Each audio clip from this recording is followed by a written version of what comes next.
ఎందుకంటే నేను నిన్న మన మహారాష్ట్ర ఎన్నికల్లో పోయినా, ఎన్నికల్లో ఎక్కడ పోయినా ఎయిర్పోర్ట్లు ఉన్నాయి. నేను ముంబై పూణేనే అనుకున్నా, కానీ సోలాపూర్ పోయినా, నాందేడ్ పోయినా, ఎక్కడికి పోయినా ప్రతి 100-150 కిలోమీటర్లకు బస్సు డిపోలు ఉన్నట్టు మహారాష్ట్రలో ఎయిర్పోర్టులు ఉన్నాయి. మన పక్కన ఉన్న ఆంధ్రప్రదేశ్లో విజయవాడలో ఉంది, అదేవిధంగా తిరుపతిలో ఉంది, కర్నూలులో ఉంది, కడపలో ఉంది, అదేవిధంగా విశాఖపట్నంలో ఉంది, రాజమండ్రిలో ఉంది, ఆంధ్రప్రదేశ్లో కూడా ఎన్నో ఎయిర్పోర్టులు ఉన్నాయి. ఈ రకంగా ఏ రాష్ట్రం తీసుకున్నా 5, 6, 10 ఎయిర్పోర్టులు ఉంటే తెలంగాణ రాష్ట్రంలో ఒకే ఒక్క ఎయిర్పోర్టు, అది హైదరాబాదు నగరంలో ఉంది. అందుకే నేను అడుగుతున్నా, ఈ వేదిక మీద నుంచి కేంద్ర ప్రభుత్వాన్ని, ఇక్కడికి వచ్చిన మా తెలంగాణ ప్రజల్ని, మనకెందుకు ఉండకూడదు? హైదరాబాదే కాదు, వరంగల్లో, కొత్తగూడెంలో, అదేవిధంగా రామగుండంలో, ఆదిలాబాద్లో మనం కూడా 4 ఎయిర్పోర్ట్లు కట్టుకొని ప్రపంచంతో పోటీ పడి పెట్టుబడులు తెచ్చి పరిశ్రమలను ముందుకు తీసుకెళ్ళి ఈ తెలంగాణను అభివృద్ధి పదం వైపు నడిపించే బాధ్యత ఇందిరమ్మ రాజ్యంలో ప్రజా ప్రభుత్వం తీసుకుంటుందని చెప్పి నేను ఈ సందర్భంగా చెప్పదలుచుకున్నా.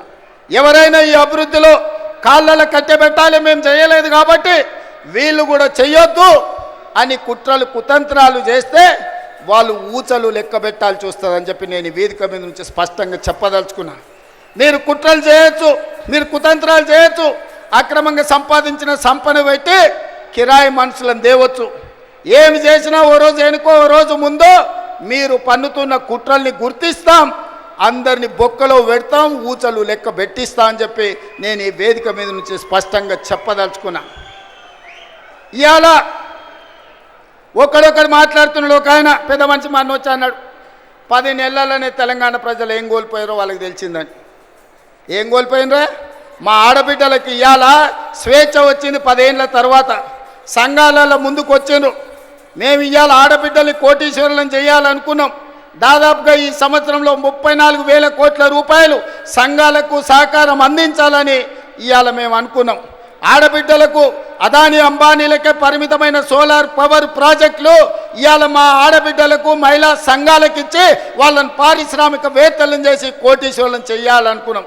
ఇవాళ ఇదే కాదు, మా ఆడబిడ్డల అమ్మగారింటికి పోవాలన్నా, దైవ దర్శనానికి పోవాలన్నా ఇంటి ఆయనని అడిగితే దసరా కడితే దీపావళి అనేటోడు, దీపావళి కడితే సంక్రాంతి అనేటోడు, సంక్రాంతికి అంటే ఉగాది అనేటోడు, ఉగాదికి అడిగితే ఈ సంవత్సరం ఎందుకులే అనేటోడు. కానీ ఇవాళ ఈడ వేలాది మంది మా ఆడబిడ్డలు వచ్చారు. అక్క ఎవరైనా బస్సు ఎక్కితే ఒక్క పైస ఎవరైనా అడుగుతుర్రా?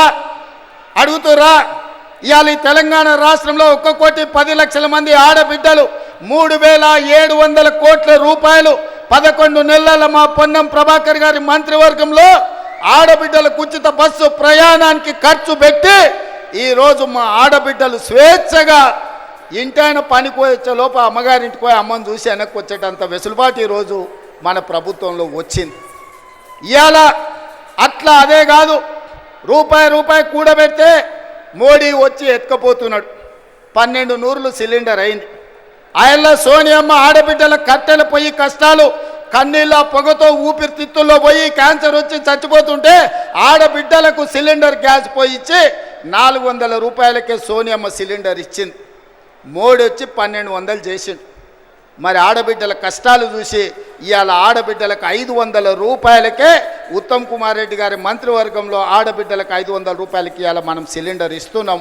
ఈ దేశంలో ఎక్కడైనా 500 రూపాయలకు బీజేపీ ప్రభుత్వం సిలిండర్ ఇస్తుందా? ఒక్కసారి ఆలోచన చేయండి అని నేను అడుగుతున్నా. ఇదే కాదు, నేను కానీ బట్టి గారు కానీ పాదయాత్ర చేసేటప్పుడు చాలామంది పేదలు వచ్చి మీరు వ్యవసాయానికి 24 గంటల ఉచిత విద్యుత్ ఇస్తున్నారు, బాగానే ఉంది, కానీ మాకు భూమి లేదు, మేము ఇంట్లో ఫ్యాన్ వేసుకున్నా, ఫ్రిడ్జ్ పెట్టుకున్నా, టీవీ చూసినా మా కరెంటు బిల్లు పేలిపోతుంది, 2,000 కట్టాల్సి వస్తుందని మా దృష్టికి తెచ్చారు. అందుకే ఆలోచన చేసినాం, సోనియమ్మ అనుమతి తీసుకున్నాం.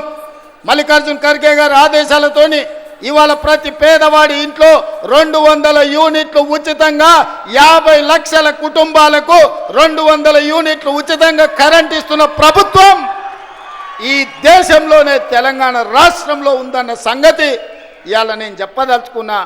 ఆ పైసలు కూడా మా ఆడబిడ్డలకు మిగులుతున్నాయి.